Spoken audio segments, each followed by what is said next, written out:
ধারাবাহিক খারাপ পারফরমেন্সের কারণে শেষ পর্যন্ত বর্ডার গাভাস্কার ট্রফির শেষ ম্যাচ থেকে বাদ পড়লেন ভারতীয় ক্রিকেট দলের অধিনায়ক রোহিত শর্মা। যদিও আপাতত বলা হচ্ছে যে তাকে নাকি বিশ্রাম দেওয়া হচ্ছে। এ পরিস্থিতিতে তার পরিবর্তে সিরিজের শেষ ম্যাচে টিম ইন্ডিয়াকে নেতৃত্ব দিচ্ছেন জসপ্রীত বুমরাহ।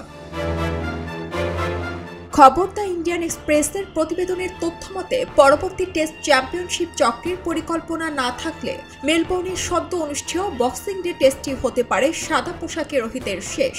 গণমাধ্যমটি জানায় ভারতের কোচ গৌতম গম্ভীর ও প্রধান নির্বাচক অজিত আগারকারের সিদ্ধান্ত মেনে নিয়েছেন রোহিত। জানিয়েছেন সিডনি টেস্টে না খেলার কথা। আর অধিনায়ক হিসেবে ক্যাপ্টেন রোহিতের পরিবর্তে আজ সিডনিতে সিরিজের পঞ্চম ও শেষ টেস্টে প্যাট কামিন্সের সঙ্গে টস করতে নেমেছিলেন জসপ্রীত বুমরাহ। আজ বুমরাহ টস করতে নামার সময় ড্রেসিং রুমে ছিলেন রোহিত। আজ সিডনিতে টসের পর মাইক্রোফোনের সামনে বুমরাহ বলেন, এই টেস্ট থেকে বিশ্রাম নিয়েছেন আমাদের ক্যাপ্টেন রোহিত।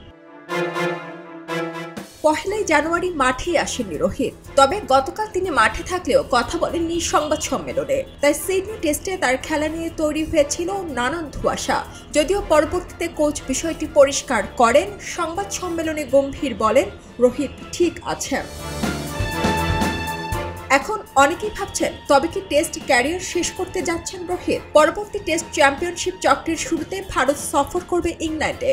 সেখানে যদি রোহিতকে দেখা না যায় তবে বিদায়ের বিষয়টি সত্য হবে বলে ধারণা করা হচ্ছে। দ্বিতীয়বার বাবা হওয়ার কারণে অস্ট্রেলিয়ার বিপক্ষে প্রথম টেস্টে খেলেননি রোহিত। দ্বিতীয় টেস্টে ফিরে ওপেনিং ছেড়ে 6-এ ব্যাট করেন তিনি, কিন্তু ব্যাটে ছন্দ আনতে পারেননি।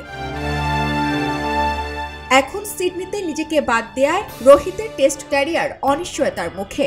অস্ট্রেলিয়ার সফরে ভারতের আর কোনো ম্যাচ নেই। টেস্ট চ্যাম্পিয়নশিপের ফাইনালে জায়গা করতে না পারলে ভারতের পরের টেস্ট আরো 6 মাস পর। পরের চ্যাম্পিয়নশিপ চক্রে সেক্ষেত্রে ভবিষ্যতে চোখ রেখে নির্বাচকেরা তাকে বিবেচনা করবেন কিনা, অথবা রোহিত নিজেই ততদিন দলের সঙ্গে থাকবেন কিনা, সেটি এখন দেখবার বিষয়। সারা জেরিন, খবরের কাগজ, স্পোর্টস। এলো খবরের কাগজ, নিখাত, নির্ভীক, নিরপেক্ষ।